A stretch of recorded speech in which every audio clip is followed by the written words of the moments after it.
buhay ay ang kahirapan, problema sa pamilya, love life, at pagsubok sa trabaho. Ngunit alam mo ba ang totoo?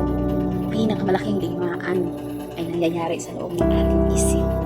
Sapagkat bago pa man bumabagsak ang tao sa kanyang buhay, ay bumabagsak muna siya sa kanyang pag-iisip. At doon nagsisimula ang takot, doon lumalaki ang paghihina ng loob, doon bumubulong ang kaaway ng mga kasinungaling na unti-unti sumisira sa pananampalataya ng tao. Ilan kaya sa atin ang nakangiti sa labas, ngunit wasak na pala sa loob?